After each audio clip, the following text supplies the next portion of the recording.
Hey travelers, Mag and I here on day 128 of our trip around the United States. Today is our last day in the state of Illinois. I know, all good things must come to an end though. And it has been a great run through Illinois. We've really had a good time here, especially once we got to the southern end of the state and we got to go through Casey and Chester.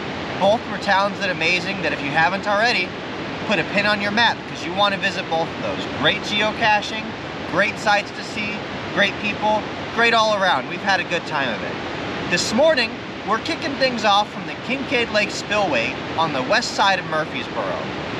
Our route today has us covering 240 miles through the very, very southern tip of Illinois.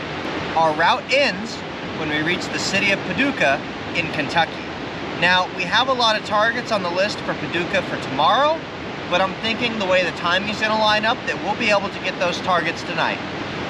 Now, whether or not we get those with daylight is a different thing. We just had daylight savings time, which means in our world, we've lost an hour. We have a very hard time getting started first thing in the morning because we're still editing videos after the sun comes up. And I'm not willing to get started until I have my video done because I know once I fall behind, I'm never gonna catch up again because we're out on the road here geocaching every single day. So it's important that I get all the work done before we set out to play. What that means to me is the sun coming up an hour earlier in the morning has that much value. But it goes down an hour earlier in the evening every day, which means we're losing an hour more of sunlight worth of shooting time that we've got to make up for some way, somehow. We are looking forward to being able to finish up the state on a high note. The weather's great. It has actually warmed up a bit. It's a sunshiny day with very, very few clouds in the sky, and it's gonna be a great way to finish off the state. So come on, let's go do this thing together. Let's go. There are a few things quite as satisfying as stamping the first logbook of the day. Let's get this adventure underway. Artesian wells are very typically earth caches. So you go to the Artesian Well, and there's a few different ways you can do the earth cache, but generally speaking, you'll answer questions on what the flow rate is. A lot of them will also ask you what temperature it is. We've had the thermometer in there long enough, and this one is registering at a very nice and cool 58 degrees. I bet you Aishan could really go for a drink right now. Because like me, she always enjoys nice, cool water, fresh from the spring.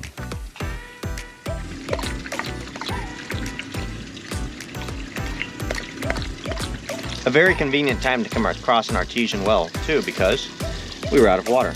So we can use our 5-gallon jug to determine what the flow rate of the artesian well is. You can actually use any container. You just have to do the math to figure out what it is at gallon per minute rate. Start the clock, and here we go. And stop the clock. 50 seconds to fill 5 gallons. That means it filled 1 gallon every 10 seconds. So let's do a little bit of quick math here.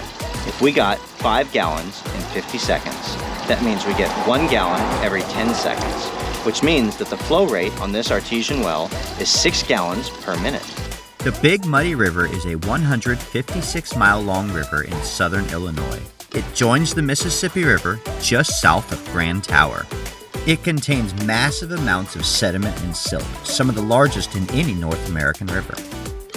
Today's flavor is brought to you by interesting geological features.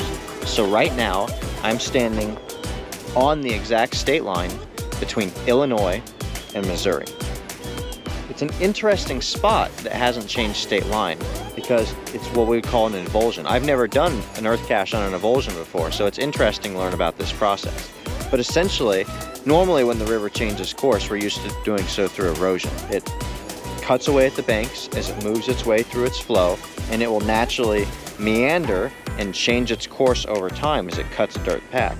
That's not what's happened here at the state border. Through the process of avulsion, the water has simply found a better path to move. So instead of cutting away the bank of where it was, it just said, hey, you know what? I'm gonna cut this way. And so now we have this little tiny island where the water just decided to flow around it, and you have Missouri and Illinois, and the only way to get to this spot in Missouri is to come in through Illinois, because by all right, it really looks like a piece of Illinois. It certainly creates one of the strangest state boundaries that I've seen. It's always a nice treat to come across an unexpected Veterans Memorial in pursuit of our targets. Once again, we find ourselves in a cemetery that commands a very impressive view of the area. And this is a particularly important cache because, as far as I know, it's the only cache on DeLorme page 92. Which means that if you're taking on the Illinois DeLorme Challenge, you'll probably be coming out here as well. The cemetery is located on a steep hillside, and the higher you climb, the better the view gets. Near the top of the hill, you will spot an obvious beacon that will light your geosenses on fire. And when you make the ascent all the way up this hillside to find the only active cache in DeLorme page 92, you can come around this massive tree where there's this big hole right here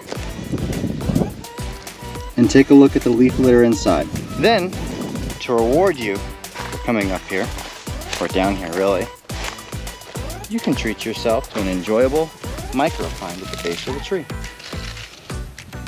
Although there's a perfectly good spot, like right there for an ammo can, but hey, I'm just happy to have the page find out here. This is just as good for me.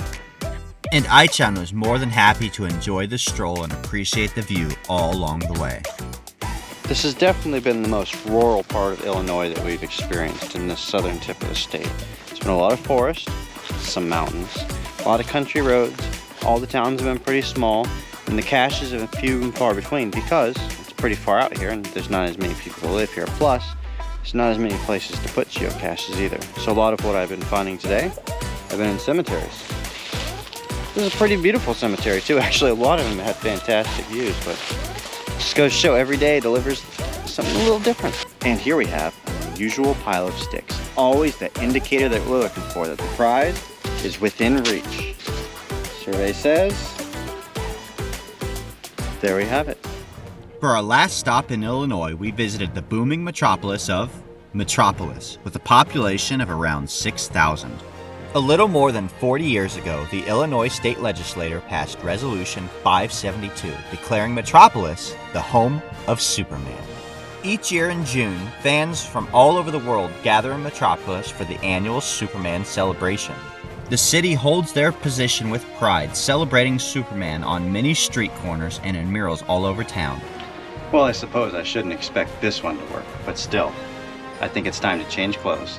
Standing tall directly in front of the county courthouse, you will find this 15-foot tall painted statue of Superman. And not far from there, his biggest weakness. It feels wrong somehow to keep a piece of kryptonite this big just down the road from Superman. It's almost like Metropolis doesn't quite trust their superhero. Have a backup plan, you know, like Batman, just in case. And they even do their geocaching right here in Metropolis too. If you're only gonna have a few geocaches in town, make them good ones. And with this find, we are officially done with the state of Illinois. I had a great time touring all your awesome cities, particularly Chester and Casey. Metropolis wasn't too bad either, but now it's time for us to get on to Kentucky. We'll catch you later, Illinois. Thanks for treating us to a super time. Crossing the state line into Kentucky, we immediately made our way down to the Riverwalk in Paducah. There is no better place than the wall-to-wall mural to get a history of the city. In total, there are more than 50 murals on display here. And walking out just beyond the wall, you can enjoy a beautiful view out over the river. To wrap things up, we visited the Dolly McNutt Memorial Plaza, located directly between City Hall and the county courthouse. There are 4 war memorials here at each end of the square, recognizing veterans who served in World War II, the Korean War, Vietnam War, and the Global War on Terrorism. Each of these 4 memorials features their own unique design to remember the veterans who fought and served in those wars. Well, travelers, we actually managed to do it. We beat the setting sun today.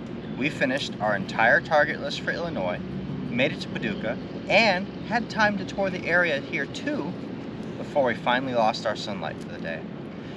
Alas, it's going down shortly before 5, and those days are significantly shorter now that we've ended daylight savings. But everything really worked out well today. That southern part of Illinois at the very tip, coming in between Missouri and Kentucky, is the most rural part of Illinois we saw on this entire trip. It was the only time the entire time we were in the state that we really felt like we were alone out there. There were times where we weren't seeing any other cars or any other people, and that really didn't happen anywhere else in Illinois. I think that helped us fly through the day. That, and there really weren't that many geocaches out there to distract us. That's the other thing about that southern tip.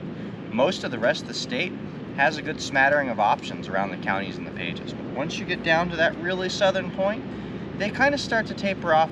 From here, we're going to be starting into Kentucky and Tennessee. We've seen a lot of veterans memorials around the country, but we've never seen one quite like this, where all the memorials are on the outside of the square at each end, facing into a fountain in the center. And a 9/11 memorial like this is not something you see very often. This was a day that I'm sure many of you could tell us exactly where you were that moment when you got the news that a plane hit the tower, and probably where you were the exact moment you heard the news a second plane hit the tower, because that's when we all stopped wondering, was it an accident, and we knew our country is under attack. Thank you for joining us. I hope you enjoyed this last day in Illinois, and, like us, are looking forward to getting to see Kentucky and Tennessee in the coming weeks. Like this video, subscribe to stay tuned for daily updates, and we'll see you out on the trails.